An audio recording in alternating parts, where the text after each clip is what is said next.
Salam semuanya. Kembali Shalom. ketemu sama saya Handoko eh, dari GBI Rock Nusa Pujian di Bali. Salam kenal buat yang belum kenal. Dan hari ini kita akan membahas satu, kita mau jadi Kristen atau Kristus. Ada pilihan, Kristen atau Kristus. Dari pelayan menjadi tempat kediaman. Di Kolose 1 ayat 27 katakan, kepada mereka Allah memberitahukan betapa kaya mulianya rahasia itu, yaitu di antara bangsa-bangsa, yaitu Kristus di dalam kamu. Bahasa aslinya di dalam kamu, Kristus yang adalah pengharapan akan kemuliaan. Rahasia Allah itu bukan pelayanan. Rahasia Allah itu bukan pada eh, banyaknya kegiatan kita, bukan. Aktivitas rohani kita, bukan, tapi rahasia Allah itu adalah Kristus. Nah, Kristus di mana ini? Kristus di dalam kita. Nah, ini yang kita harus gali. Jadi kita harus mengalami bagaimana Kristus di dalam kita ini bekerja, memerintah dalam hidup kita. Itu yang harus kita jalani tiap hari. Bagi saya sudah berkatakan berkali-kali, Kristus itu bukan soal hukum. Kristus itu bukan soal pelayanan. Kristus itu bicara mengenai pribadi dia. Bagaimana waktu kamu direndahkan, kamu masih mengasihi orang itu, waktu kamu disalah mengerti, kamu masih berdiri, kasih selalu menjadi jawaban, karena Allah adalah kasih. Pelayanan tanpa kasih adalah pelayanan tanpa Allah. Saya ulang, Allah adalah kasih. Pelayanan tanpa kasih adalah pelayanan tanpa Allah yang adalah sia-sia. Artinya gini loh, pelayanan tanpa Kristus, tanpa kasih adalah kesia-siaan. Tidak ada gunanya seperti di 1 Korintus 13 ayat 1 dan 3. Apapun yang kita lakukan, bahkan menyerahkan tubuh dibakar pun tanpa kasih atau tanpa Kristus adalah kesia-siaan. Saya sudah berkali-kali bicara di tempat ini, kasih itu ya buah roh itu. Di dalam kelembut, tidak mungkin kita melakukan kerendahan hati tanpa kesabaran. Tidak mungkin kita melakukan kebaikan tanpa pengendalian diri. Karena satu buah 9 rasa itulah wujud daripada Kristus di dalam kita.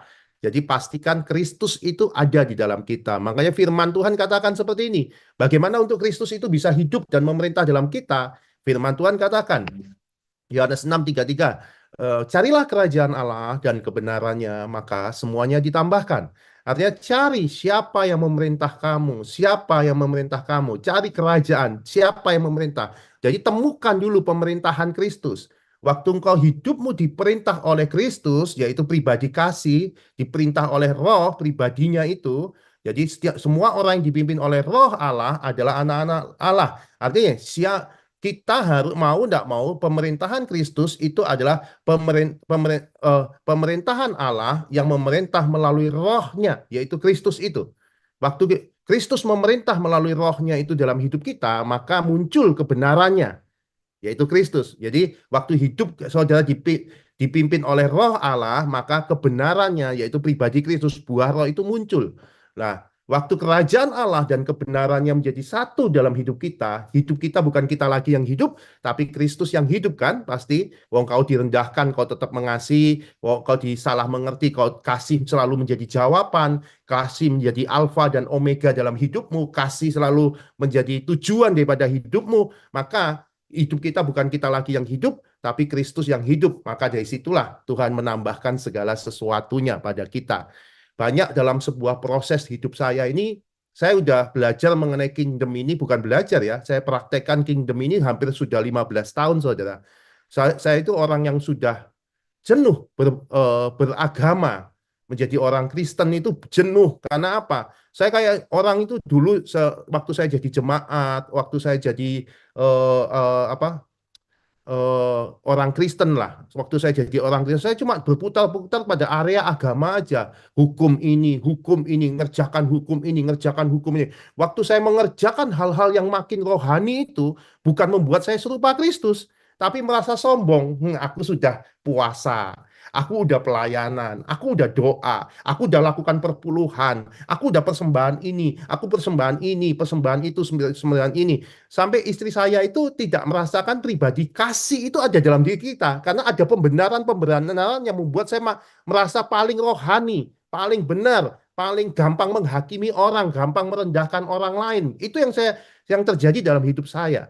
Nah, di titik itulah saya waktu itu 15 tahun yang lalu Tuhan Tuhan bilang pada saya sendiri itu waktu itu saya jadi waktu doa pagi jam 4 Tuhan berkata ini apa ya saya suruh ambil puasa nggak doa puasa nggak baca firman puasa nggak pelayanan nggak puasa nggak nginjil ini hal-hal yang saya anggap rohani saudara kalau saya nggak lakukan hal ini berarti saya nggak deket sama Tuhan nggak ada yang saya banggakan tapi saya waktu itu menghentikan hal ini agak berat bagi saya. Saya ambil puasa itu 45 hari saya tidak lakukan hal ini. Karena Tuhan mau, kau harus menyangkal diri, memikul salib. Kau harus mengosongkan diri sebagai hukumku yang pertama dan utama. Kasih kepada Allah, itu adalah kau mengosongkan dirimu. Jadi kalau mungkin istrimu benar, salah gitu. Saya harus tetap peluk dia. Mungkin ada orang yang nggak salah di hadapan saya harus berbelas kasihan, saya harus mengosongkan diri, saya harus menyangkal pembenaran-pembenaran diri saya. Oh, harusnya si ini gini. Oh, saya harus menyangkal setiap pembenaran-pembenaran di dalam pikiran saya yang saya pikir itu benar, yang saya pikir itu iya, apa yang harus saya kerjakan, tapi Tuhan, kamu harus menyangkal diri. Wah, itu enggak nyaman, saudara, karena itu hukum pertama yang harus bekerja dalam hidup saya. Waktu hukum pertama itu bekerja dalam hidup saya, otomatis saya menyangkal diri kan, mengosongkan diri. Waktu ada sesuatu yang mau saya benarkan, enggak, ini harusnya gini, saya enggak dah. Aku harus tetap mengasihi dia. Itu saya mengosongkan diri, itu menjadi hukum pertama. Di situ Kristus mulai memerintah. Di situ saya menemukan kerajaan Allah. Oh, ini toh kerajaan Allah. Ini pemerintahan Kristus. Jadi rajanya Kristus, saya menempatkan Kristus itu sebagai rajanya. Posisi dia adalah raja. Jadi bukan nyanyi Yesus Tuhan, Yesus Raja, enggak. Tapi saya menjadikan Kristus itu menjadi raja, jawaban dalam setiap keputusan saya. Waktu saya disalah mengerti, keuangan saya diambil, dan saya punya hak untuk menghakimi orang ini, saya cuma ya, udahlah, aku tetap akan mengasihi dia. Yesus menjadi raja yang memerintah dalam keputusan saya. Memang bagi orang dunia yang masih belum percaya, masih mosok sih, masuk itu bagi orang dunia itu kebodohan. Bagi orang agamawi batu sandungan karena mereka tahu itu kebenarannya, tapi nggak sanggup melakukannya karena banyak pembenaran-pembenaran dalam dirinya. Tapi bagi orang yang nggak percaya itu diomong, bodoh banget. Memang Kristus itu bagi orang dunia, salib Kristus itu bagi orang dunia itu kebodohan. Tapi buat saudara dan saya yang percaya itu adalah kekuatan, hikmat Allah dan kekuatan Allah. Jadi waktu saya belajar di situ, Kristus mulai memerintah. Hukum pertama utama itu menjadi pikiran saya. Kristus itu menjadi pikiran dan perasaan Kristus itu menjadi pikiran dan perasaan saya. Menjadi hukum pertama dan utama, dan hukum kedua, kasih kepada sesama itu menjadi cara berpikir saya yang memerintah dalam hidup saya. Maka semua ditambahkan. Maka damai sejahtera, sukacita yang dikerjakan oleh roh pribadi Kristus itu sendiri ada dalam diri saya. Saya nggak menemukan damai sejahtera, saya menemukan banyak hal.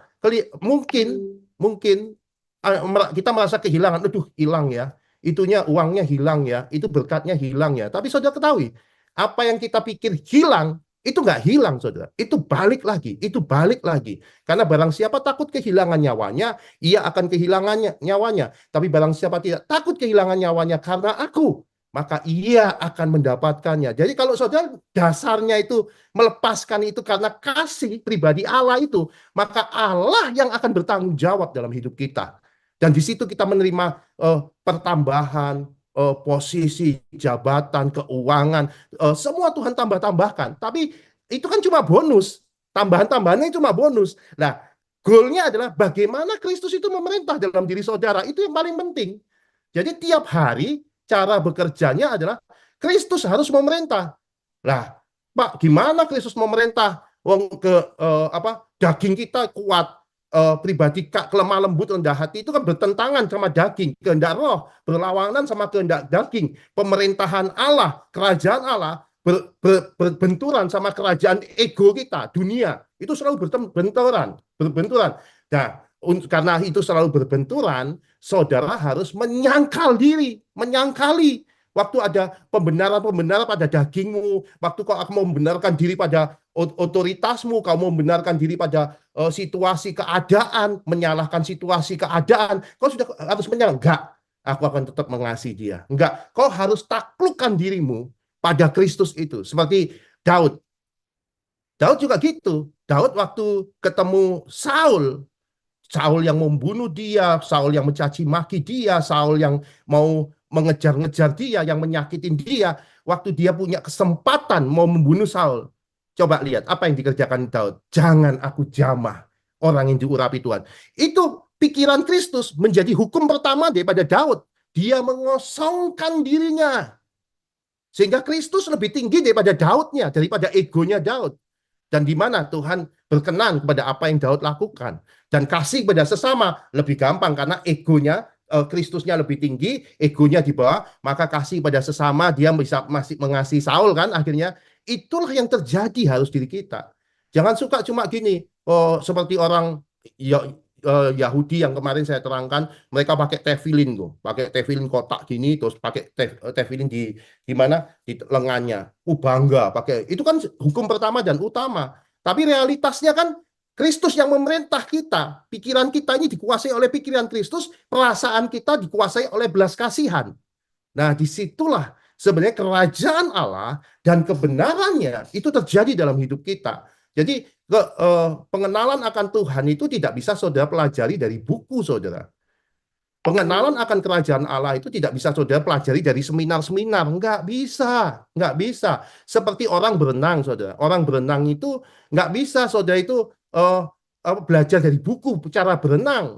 Saudara nyetir mobil, nggak bisa belajar dari buku nyetir mobil. Saudara harus praktek, jalanin tiap hari. Semakin saudara tiap hari mempraktekkan, semakin saudara mengenal cara berenang yang baik, cara menyetir yang mobil yang baik. Begitupun dalam mengenal Tuhan. Saudara akan waktu saudara praktekin, udah aku taklukkan. Kristus harus memimpin hidup saya. Kerajaan Allah harus memimpin. Pikiran Kristus harus memimpin. Menjadi jawaban, menjadi keputusan. Biarpun aku mengalami banyak hal yang rasanya menyakitkan, kasih harus menjadi jawaban. Waktu kita tidak takut kehilangan nyawa kita, harga diri kita, ego kita, emosi kita, hal-hal yang menyakitkan itu kita nggak takut, kita bisa lepaskan oleh karena Kristus.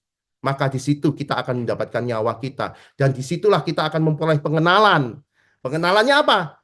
Jehovah Rafa, Jehovah Jireh, Jehovah Nisi. Kita akan ketemu. Wih, Allah yang nyembuh. Aku kok bisa nyalami kesembuhan ya. Padahal aku cuma mengampuni dia ya. Wih, padahal aku cuma melepaskan dia. Kok terjadi mujizat ya? Kepenuhan Allah, seluruh kepenuhan Allah, Jehovah Rafa, Jehovah Jireh, seluruh nama-nama Allah itu ada di dalam Kristus, saudara.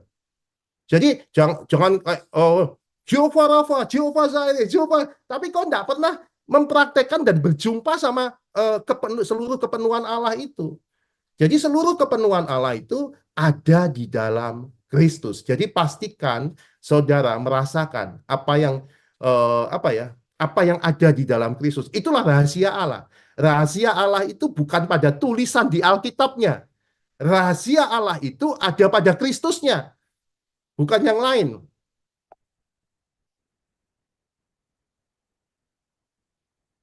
Tidak bisa ya? Oke. Dari semula kita diciptakan serupa dan segambar Allah. Kenapa kita diciptakan Kristus itu menjadi cetakan kita? Kristus itu karena apa? Kristus adalah gambar wujud Allah. Nah, waktu Kristus ada di dalam kita, memerintah hidup kita, bekerja sehingga kehendak daging itu mati, maka yang terjadi apa?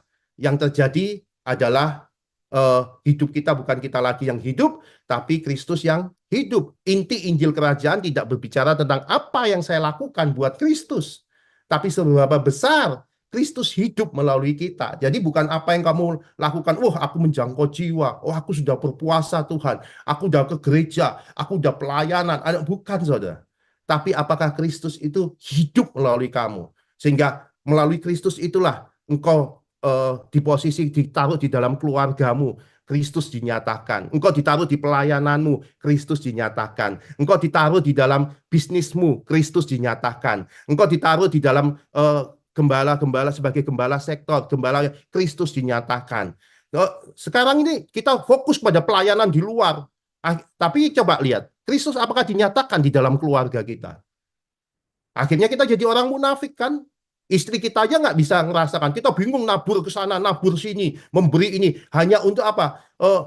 Hanya untuk pembuktian diri. Itulah yang saya lakukan dulu. Saya membuktikan diri, bangun ini, nabur ini, memberi sana sendiri. Melihat ini, Handoko bisa. Ini aku sudah lakukan buat Tuhan. Akhirnya menjadi sebuah kesombongan. Itu yang saya lakukan waktu pembangunan gedung gereja. Saya melakukan menabur pembangunan gereja. Jadilah gedung gereja itu sampai selesai tuntas. Dan saya bermegah, Tuhan, aku sudah lakukan pembangunan gereja. Bahkan kau juga pakai aku begitu luar biasa. Mulai khotbah saya itu mulai kesombongan demi kesombongan, bermegah. Yang orang rasakan siapa? Handokonya. Kristusnya nggak dirasakan orang. Di situ saya Tuhan tegur, hei bertobat, aku nggak lihat Kristus melalui kamu. Di situ saya belajar berubah, bertobat, berubah. Itu 15 tahun yang lalu, kan pembangunan Nusa Dua kan 15 tahun yang lalu Tuhan pakai. Di situ saya berubah. Terus untuk melihat Kristus hidup melalui saya. Di situ saya melihat damai sejahtera, sukacita. Wih, luar biasa saudara. Hidup itu enak dan ringan saudara. Ini enak dan ringan. Karena apa? Kita hanya fokus pada Kristus saja. Kita melekat pada pokok. Kita nggak usah berusaha berbuah. Kristusku harus muncul. Enggak. Kita melekat, menyangkal diri, memikul salib, pondasi hukum pertama dan utama itu aja. Hukum pertama dan utama kasih kepada Allah dan kasih ke sesama dengan menyangkal diri, memikul salib. Hidup kita bukan kita lagi yang hidup, tapi Kristus. Waktu saudara melekat intim dengan pokok, nggak usah ngeden saudara-saudara berbuah. Saudara kan, kok bisa berubah ya aku? Loh, kok aku bisa ngampuni ya? Loh, kok bisa aku lemah lembut ya? Kok bisa rendah hati ya? Itu saudara akan kaget sendiri. Karena apa? Buah itu kan orang yang menikmati, bukan kita. Kenikmatan kita bukan buah, saudara. Kenikmatan saya itu bukan karena saya berbuah. Pelayanan, doa di orang-orang merasakan pengembalaan. Saya bukan. Kenikmatan saya itu keintiman saya dengan Kristus. Waktu saya intim inilah saya mendapatkan kehidupan saya. Di dalam bisnis, dalam pekerjaan, dalam ini. Kok ringan semua ya? Karena apa? Bukan saya yang mengerjakannya, tapi Kristus yang mengerjakannya. Saya nggak pernah berusaha untuk membapai orang-orang, nggak. Tapi mereka merasa dibapai. Saya cuma fokus Kristus, fokus pada pribadi dia yang lemah lembut, ada anggota jemaat gitu. Dia menjengkelkan, saya cuma peluk dia. Saya nggak berusaha untuk bapai dia. Aku bapakmu loh, kamu harus gini. No. Waktu dia mengalami kesalahan, saya cuma fokus pada Kristus. Saya nggak fokus pada orang itu. Saya cuma peluk dia. Udah, nggak apa-apa. Yuk berjalan lagi. Yuk, ayo. Saya fokus pada Kristus. Waktu saya intim dengan pokok ini, dengan Kristus, orang-orang itu, aku ngerasain dibapain loh. Aku merasa kamu itu bapakku. Saya sampai kaget. Tanpa saya harus berusaha membapai, mereka merasakan dibapai. Itu luar biasa, saudara. Bahkan saya nggak usah berusaha untuk, aku harus nyediain uang sama mereka, aku harus memberi sama mereka. Tapi belas kasihan dari diri saya, itu merelakan mengeluarkan uang-uang saya untuk melakukan itu semua. Jadi saya nggak usah, aku nabur sana, aku nabur, nggak perlu seperti itu. Tapi melihat hal-hal yang kurang di situ, belas kasihan kita, itu otomatis keluar. Karena apa? Kristus yang mengerjakannya. Uangnya tahu-tahu datang, pelayanan-pelayanan yang kita biaya itu tahu-tahu keluar. Itu yang buat luar biasa. Karena saya pegang prinsip, jangan sampai saya itu kita ini sebagai anak Tuhan dibiayai oleh pelayanan, tapi biarkan pelayanan yang kita itu membiayai pelayanan. Jadi bisnis, kalau saya bukan orang full time, beda sama orang full time, saudara. Kalau saya sebagai orang bisnismen, saya mulai dulu punya prinsip adalah saya dipakai Tuhan, bisnis kami dipakai Tuhan untuk membiayai pelayanan-pelayanan kami. Dan disitulah saya melihat bahwa pelayanan yang Tuhan percayakan untuk menyalurkan berkat yang Tuhan percayakan. Tapi semenjak saya ambil prinsip ini, saya tidak bisa bermegah lagi. Karena apa? Karena bukan saya yang mengerjakan. Kok bisa ya biayai orang-orang kayak gitu? Kok bisa ya ngeluarin keuangan sebede itu? Kok bisa? Saya nggak bisa bermegah. Karena apa? Saya nggak perlu bekerja keras untuk siang malam, enggak. Saya cuma melekat aja pada pokok. Tuhan tambahkan keuangan, Tuhan tambahkan hal-hal yang luar biasa dalam hidup kami. Ingat saudara, pohon pohon tidak pernah hidup karena musim. Mau musim salju kek, mau musim kering kek, mau musim hujan kek, mau musim apa. Pohon tidak hidup karena musim. Pohon hidup karena akar. Jadi mau musimnya COVID kek, mau musim ini pemerintahan ini kayak gini kek, mau musim bisnis model ini, saudara, selama saudara melekat pada akar, yaitu Kristus, hukum pertama dan utama kasih kepada Allah dan kasih kepada sesama dengan menyangkal diri memikul salib sehingga hidupmu bukan kamu lagi yang hidup tapi Kristus yang hidup sehingga Kristus itu menjadi alfa dan omega dalam tiap-tiap tindakanmu, maka engkau sedang melekat pada pokok. Jadi mau musim apapun yang terjadi, kau nggak pusing karena apa? Kau sedang hidup karena akar, bukan hidup karena musim. Jadi Tuhan akan bekerja dalam segala sesuatu. Kalau saudara mengalami masalah-masalah hari ini, coba lembutkan hatimu, taklukkan pada Kristus. Jangan Kristus cuma diritualkan dengan doa-doa, Kristus diritualkan dengan nyanyi-nyanyi, tapi engkau nggak berubah. Untuk kita doa, Bapa kami, datanglah kerajaanmu, jadilah kehendakmu. Tapi dalam keputusannya, ego waktu ada masalah, kerajaan kita, ego kita yang keluar. Kehendaknya bukan kehendak Allah, tapi kehendak aku, egoku. Jadi kerajaanku, egoku yang jadi jawaban. Tapi doanya, datanglah kerajaan Tuhan, jadilah kehendak Tuhan. Tapi waktu prakteknya, kerajaanku, egoku. Nah, antara praktek dan hidupmu beda. Jadi apa yang kamu doakan dengan apa yang kamu kerjakan harus sejalan. Minta nih, berilah pada hari ini makanan kami yang secukupnya. Minta makanan, ini kan bicara makanan rohani. Makanan, kita minta makanan, tapi waktu dihina, kita nggak mau mengampuni, nggak mau melepaskan. Itu kan makanan sebenarnya. Itu makanan rohani. Itu roti hidup. Kristus itu roti hidup yang harus kita makan. Waktu kau dihina, waktu kau direndahkan, waktu kau dilecehkan, waktu uangmu diambil, atau kamu dapat kemuliaan, hal-hal yang berkat-berkat, kau tetap, oke, aku tetap mengampuni. Oke, aku tetap melepaskan. Enggak, aku tetap rendah hati. Kita harus makan itu Kristus. Jangan cuma doa, berilah pada hari ini makanan kami. Tapi waktu ada masalah, Kristusnya kita buang. Egonya kita yang kita turutin. Jadi pastikan dalam tiap keputusanmu, kau menjadikan Kristus itu makanan, roti hidup. Makan itu Kristus, bukan dinyanyikan. Makan itu Kristus. Jadi pastikan saudara makan itu Kristus. Waktu kau dihina, direndahkan, kasih kerendahan hati, kesabaran, kemurahan, buah-buah roh. Dengan terus menyangkal diri, memikul salib itu menjadi jawaban atas hidupmu. Yesus, Yesus datang bukan untuk membawa agama, saudara, tapi Yesus datang membawa kerajaannya, supaya melalui pemerintahannya itu, supaya kerajaannya itu, Kristus itu gambar wujud Allah itu dinyatakan.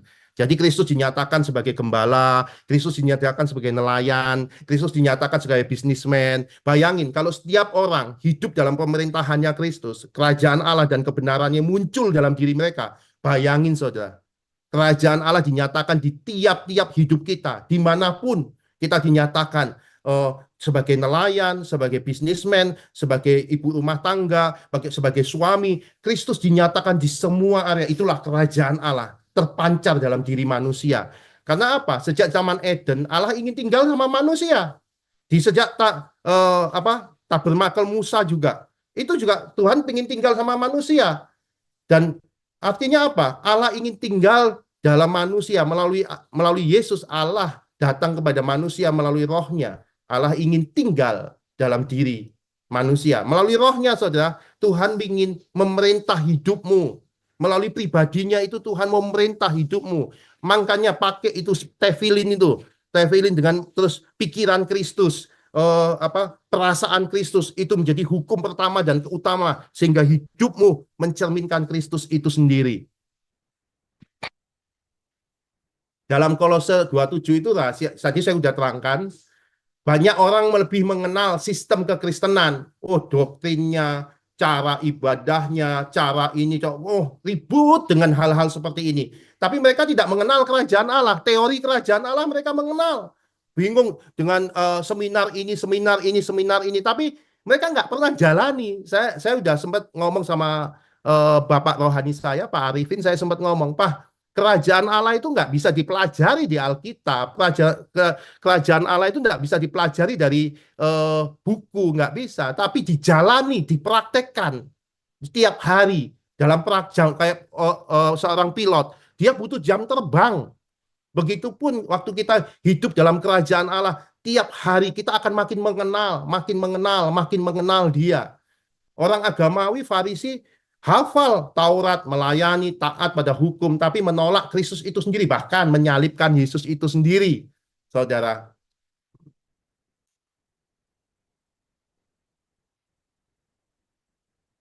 Saudara lihat di Yohanes 5, 39, 40. Kamu menyelidiki kitab suci sebab kamu menyangka olehnya kamu mulai hidup kekal. Hidup kekal itu kan mengenal Allah di Yohanes 17 ayat 3. Hidup kekal adalah mengenal Allah satu-satunya Allah yang benar. Itu kan gini loh Saudara. Kau menghidupi membaca kitab suci, pikir kamu kitab suci itu membuat kamu mengenal Allah. Enggak, saudara. Tapi walaupun kitab suci itu memberi kesaksian tentang aku, namun kamu nggak mau datang dan memperoleh hidup itu. Jadi rahasia Allah bukan pada kitabnya, rahasia Allah pada ada hidupnya. Jangan cari Kristus di tulisannya, cari Kristus di hidupnya. Jadi jangan bingung dengan jadiin Alkitab itu sebagai mantra jimat. Enggak, saudara perlu belajar baca Alkitab, baca, tapi bukan di kitabnya itu, hidupnya ada, rahasianya ada, tapi di hidupnya yang ada di dalam kamu itu yang akan menyingkapkan. Makanya nama-nama Allah, Jehovah Rafa, Jehovah Zaire, itu bukan Allah yang ngasih tahu yang ngasih nama dirinya, enggak, tapi manusia yang mengalami Allah. Dia Allah yang menyembuhkan. Oh, dia Allah yang menyediakan. Dia memberi nama Allah itu sendiri melalui perjalanan hidupnya. Begitupun dalam hidup saya tahu, saya mengenal Allah. Dia Allah yang membangun hidupku. Saya tahu dia Allah yang membangun. Dia Allah yang menaruh pondasi hidup saya. Jadi saya kenal dia sebagai Allah yang membangun hidup saya. Saya lihat, dia itu benar-benar membangun. Dia itu Bapa yang luar biasa dalam hidup saya. Saya memberi nama Allah seperti itu. Jadi jangan seneng Jehovah Rafa, Jehovah Zaire, Jehovah Nisi. Tapi kok tidak ngalami pengenalan Allah itu sendiri. Sehingga alami pengenalan itu, kau menemukan dia sebagai Jehovah Rafa, Jehovah Zaire, Jehovah Nisi melalui Kristus. Sebab firman Tuhan katakan, seluruh kepenuhan Allah secara jasmania ada di dalam Kristus. Jadi mau menemukan semua rahasia-rahasia Allah, kepenuhan Allah, gali hidupmu di dalam Kristus. Sehingga engkau menemukan Kristus itu nyata dalam kamu. Buah itu lahir bukan dari usaha manusia, tapi dari keintiman. Di Yohanes 15:5, barang siapa tinggal dalam aku dan aku di dalam dia. Saudara, ini gelas ya, ini gelas. Gelas ini ada airnya, saudara. Gelas ini ada airnya. Anggaplah ini gelas. Anggaplah ini gelas ya. Ini gelas. Gelasnya kosong nih. Ini gelas kosong. Ini ada gelas, ada airnya. Tinggallah di dalam aku. Kita masuk nih di dalam. Ya. Terus kita masuk lebih dalam lagi. Lah, di dalam gelasnya ini juga terisi gelas. Akhirnya siapa yang terlihat? Barang siapa tinggal di dalam aku di dalam dia. Artinya apa? Seluruh hidup kita itu mengalami kepenuhan Kristus. Bukan kita lagi yang hidup, tapi Kristus yang hidup. Ya, itu tujuan daripada kekristenan. Jadi goalnya apa? Hidupmu bukan kamu lagi yang hidup, kau tinggal di dalam toh enggak ada gunanya. Tinggal di dalam dan dia di dalam saudara, dia memerintah dalam kamu. Jadi jangan cuma aku sudah dibaptis, juga dia harus ada di dalam kamu. Selain di dalam dia, engkau harus dia harus di dalam kamu, memerintah dalam kamu, sehingga menjadi hidupmu itu mengalami kepenuhan dia, bekerja, bergerak dengan dia. Itu yang luar biasa, saudara. Sehingga engkau mengalami hidupmu ini bukan kamu lagi yang hidup, tapi Kristus yang hidup. Jadi kalau engkau tidak menghasilkan buah, jangan bingung dengan musimnya. Kalau engkau tidak menghasilkan buah, kau tidak berubah, hidupmu tidak berubah, Kristus tidak makin nyata dalam hidupmu, berarti ada yang salah ini dalam saya melekat nih. Saya harus melekat sama pokok. Saya harus tinggal dalam pokok. Jadi saudara harus melekat. Cara melekatnya kalau dulu, oh aku dulu dengan ritual-ritual kok enggak berbuah ya. Berarti ada yang salah nih. Pupuknya atau apa apanya yang salah. Oke, aku melekatnya ini salah. Coba koreksi hidupmu. Jangan jangan merasa benar, aku udah doa kok, aku udah pelayanan kok, aku udah nabur kok, aku udah jangkau jiwa kok. Enggak usah pembenaran itu. Tapi kalau istrimu, anakmu tidak merasakan Kristus, berarti ada yang salah dengan hubungan kita dengan Tuhan. Itu aja. Makanya waktu hubungan kita bermasalah dengan Tuhan, bisnis kita, pekerjaan kita, terus orang-orang sekitar kita, itu ada masalah-masalah. Memang sih kalau saudara lihat saya itu kalau sama sama istri saya nih, kalau saya sama istri saya, gampang sih lihatnya. Satu saat saya belajar hal ini nih dari hubungan suami istri karena firman Tuhan karena rahasia waktu Tuhan bicara mengenai hubungan suami istri, Tuhan terus udah itu rahasia ini besar. Yang aku maksud adalah hubungan Kristus dan jemaat. Jadi rahasia hubungan suami istri itu eh, gambaran daripada hubungan kita dengan Tuhan. Jadi waktu saya ada masalah di dalam bisnis saya gitu ya. Saya ada masalah dalam bisnis saya nanti jam siang gitu ada uang yang harus kita keluarkan. Begitu besar waktu itu kira-kira 15 tahun yang lalu. Jam 2 siang itu ada uang besar yang harus kita keluarkan. Singkat cerita, saya nggak fokus pada kerjaannya. Karena saya nggak fokus, wah aku harus cari utangan sana. Enggak, saya nggak fokus pada situnya. Saya fokus pada hubungan saya. Pokok. Saya ajak istri saya pagi-pagi, mah, ayo kita jalan-jalan yuk kita datang ke satu satu restoran mulai pagi itu jam 9 kita datang jam 9 jam 10-an pagi kita datang di situ kita nongkrong kita ngobrol dari hati ke hati kita mau menemukan saya tidak membenarkan diri saya istri saya tidak membenarkan Kristus di tengah-tengah kita kita fokus pada Kristusnya. Apa yang harus aku perbaiki? Oh, papa itu gini gini gini gini. Oke, ya aku juga gini, Pak, gini gini. Kita menemukan dari hati ke hati, kita fokus pada Kristusnya. Saudara tahu, jam 12 siang orang nelpon, Pak, ada uang masuk, Pak, ada ini, Pak. Orang kantor itu nelponin kami, Pak, ini saya cuma gini. Iya ya, orang itu cuma memperbaiki sumbernya aja. Alirannya itu lancar dengan sendirinya. Yang masalah itu bukan kerjaan saudara, yang masalah itu bukan keluarga saudara, yang masalah itu bukan teman saudara, yang masalah itu hubungan kita dengan pokok, sang sumber itu. Kalau itu ada di dalam keluarga, selesaikan hubunganmu suami istri. Kalau itu ada fokus sama hubunganmu dengan otoritas yang Tuhan percayakan di area-area hidupmu, pemimpinmu atau selesaikan di situ. Bukan masalah pemimpinmu benar atau salah, itu nggak penting. Kalau Daud fokus pada pemimpinnya yang nggak benar, dia nggak dapat apa-apa dari Tuhan, tapi dia fokus pada Kristusnya. Dia tetap hormati Saul, dia submit pada Saul. Apa yang terjadi? Seluruh hal yang ada di Saul dipindahkan kepada Daud. Itu yang terjadi. Karena apa? Saul tidak memiliki Kristus. Daud memiliki Kristus. Maka semua barang siapa tidak memiliki ia akan barang siapa tidak memiliki ia akan diambil. Tapi barang siapa memiliki itu akan diberikan padanya. Artinya apa? Siapa yang memiliki Kristus itu yang diberikan, tapi barang siapa yang nggak memiliki itu akan diambil. Sama dalam bisnis saya juga gitu. Waktu ada orang partner bisnis saya mau mengambil nih hak saya itu mau diambil, besar lagi yang diambil bukan kecil. Perusahaan mau diambil, ini mau diambil. Saya cuma gini, udahlah, aku akan berdiri sama dia, aku akan temani dia. Wah, dia tetap mengambil. Udah, akhirnya kita kehilangan salah bisnis saya. Tapi saudara tahu, setelah itu saya mengalami bisnis yang luar biasa dari properti yang ini saya mengalami terobosan bukan dari orang itu, nggak lama setelah itu 3-4 tahun karena dia itu bisnis properti yang luar biasa, dia mengambil uang saya dan saya tetap mengasihi dia. Apa yang terjadi sekarang? Bisnisnya itu hancur habis. Saya yang punya bisnis properti luar biasa, Tuhan berkati gini, saya kaget loh, saya ini tidak bisa properti kok bisa properti. Ya seperti itulah pemindahan kekayaan itu terjadi. Karena apa? Dia tidak punya Kristus, kita punya Kristus, dipindahkan. Seperti kita menaruhkan bara api di atas kepalanya gitu loh. Jadi Kristus itu menjadi goal dan tujuan kita, saudara.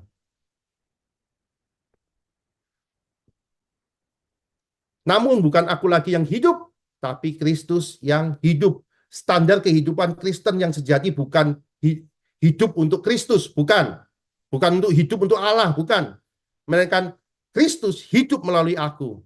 Jadi kau hidup bukan untuk Allah, tapi Kristus yang hidup melalui kamu. Gitu. Jadi fokus pada itu. Kalau aku hidup untuk Kristus, kita akan membuktikan diri, banyak pembuktian diri. Saudara akan capek itu. Saya sudah lakukan, saya sudah jalanin itu, dan itu enggak membuat kita nyaman, saudara. Tapi waktu Kristus hidup melalui kita, itu kelihatannya kemustahilan itu ada aja. Kita ngelepasin, kita ngampuni, kita merendahkan diri, kita menerima kemuliaan, tetap merendah. Kita tidak bisa bermegah selain Kristus itu sendiri. Di situ kita melihat, kok gampang ya pelayanan, kok ringan ya bisnis, kok ini, itu akan terjadi. Kenapa? Bisnis kita sulit, ini kita sulit, karena yang kita turutin ego kita, harga diri kita, emosi kita, terus yang memimpin hidup kita itu ego kita. Makanya kerajaan Allah is at hand. Kerajaan Allah sudah dekat, is at hand. Bertobat, berubah. Cara berpikirmu berubah. Dari dipikir kehendak daging, dipimpin oleh kehendak daging, mulai dipimpin oleh kehendak roh. Kerajaan Allah. Kristus harus memimpin kamu. Rendah hati, lemah lembut, menyangkal diri, memikul salib. Itu harus memimpin kamu. Dan di situ kau akan melihat kebenaran Allah yang sesungguhnya. Kau mengenal kerajaan Allah bukan lagi karena teori-teori, kata orang, kata ini, kata seminar, enggak. Tapi kau mengalami kerajaan Allah itu sendiri. Saudara lihat, di orang-orang itu dari pelataran. Pelataran itu kan kalau bait Allah itu gambarannya kan dimulai dari pelataran. Pelataran itu pertobatan, pengampunan dosa. Wah, kita udah dibaptis. Ya, seneng sih aku udah diampuni. Tapi jangan berhenti di tempat itu. Belajar masuk ke ruang kudus, pelayanan, firman, penyembahan, itu masuk ke ruang kudus, tapi masuk lagi ke ruang maha kudus, intim, menjadi satu dengan Tuhan. Orang-orang cuma berhenti di ruang kudus aja, tidak mau berhenti ke ruang maha kudus, intim, menjadi satu dengan Tuhan, dipakai menjadi bait itu sendiri. Jadi Tuhan tidak di kota tabut perjanjian lagi, tapi kok Tuhan tinggal di dalam kamu, merintah dalam kamu, bergerak dengan kamu. Di situ yang harus terjadi. Tapi banyak orang anak Tuhan itu berhenti di pertobatan, pengampunan, udah dibaptis, bangga di situ. Tapi ada juga yang berhenti di dalam pelayanan, bagiin firman, penyembahan, hal-hal yang ritual-ritual itu mereka bangga. Tapi Tuhan mau saudara masuk ke ruang maha kudus, karena goalmu adalah serupa Dia, sehingga Kristus, kerajaan Allah, dinyatakan di bumi seperti di surga melalui hidupmu, bukan yang lain. Masuk lebih dalam lagi, sehingga hidupmu bukan kamu lagi yang hidup, tapi Kristus yang hidup. Keintiman lawan aktivitas. Doa sejati bukan usaha mencari Allah, tapi doa sejati adalah Kristus melalui kita berkomunikasi melalui Allah. Jadi doa sejati itu bukan aku nyari Tuhan, aku mau. Enggak. Doa sejati itu waktu kamu disalah mengerti, kamu tetap mengasihi orang. Itu Kristus sedang berdoa melalui hidupmu itu. Waktu uangmu diambil sama temanmu, kamu masih mengasihi. Itu Kristus sedang berdoa. Doa itu bukan ucapan. Doa itu komunikasi kita melalui Kristus. Tindakan-tindakan Kristus itulah doa kita kepada Allah. Bayangin saudara, waktu saudara tidak punya duit, terus ada orang sedang bermasalah, saudara keluarkan. Mungkin saudara tidak berdoa dengan kata-kata, tapi tindakanmu ini, belas kasihanmu ini, Kristus ini berbicara sama Tuhan. Ini anakku, itu Tuhan buka, deng, deng, deng. Nah, itu yang terjadi dalam bisnis kami, itu yang terjadi dalam kerjaan kita.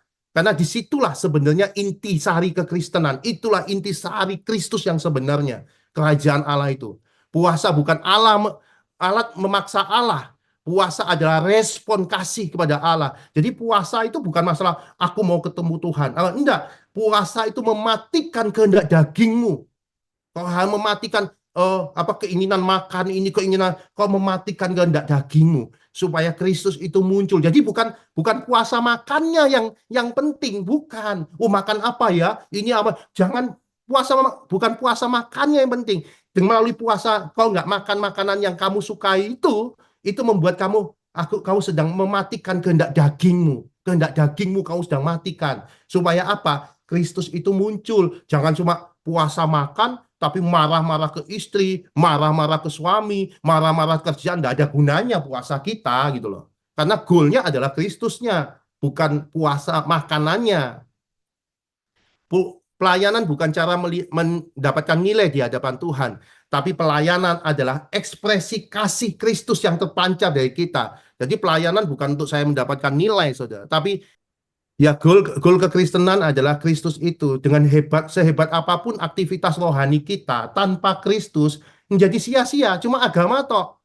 Jadi sehebat apapun saudara aktivitas 1 Korintus 13 ayat 1 saudara 1 dan 3 saudara baca. Sehebat apapun aktivitas rohani saudara, tanpa kasih, tanpa Kristus itu real dalam hidup kita, nggak ada gunanya. Jadi perubahan hidup kita itu goalnya adalah Kristus itu sendiri. Itu penting saudara. Jadi mengarah pada Kristusnya bukan mengarah pada aktivitasnya. Aktivitas akan muncul sendiri. Aktivitas akan nggak usah kita cari-cari di rumah tangga, di gereja itu muncul sendiri nanti. Muncul sendiri yang kita hadapi dengan Kristus. Jadi nggak usah berusaha. Oh, wah aku gini, nggak usah nanti jadi masalah itu. Jadi yang paling penting adalah aktivitasnya adalah saudara cari Kristusnya, kerajaan Allah itu, kebenarannya, maka Kristus dan Kristus itu akan dinyatakan di bisnis, kerjaan, keluarga, di semua area. Nah, itu akan jadi area-area pelayanan kita, di mana Kristus berada, di situ aku akan ada. Di situ juga Tuhan katakan, di mana Kristus ada, di situ pelayannya juga ada. Itu dimanapun kita ada, Kristus juga ada. Waktu kita melakukannya dengan Kristus. Ingat tadi saya ngomong, pelayanan tanpa kasih adalah pelayanan tanpa Allah.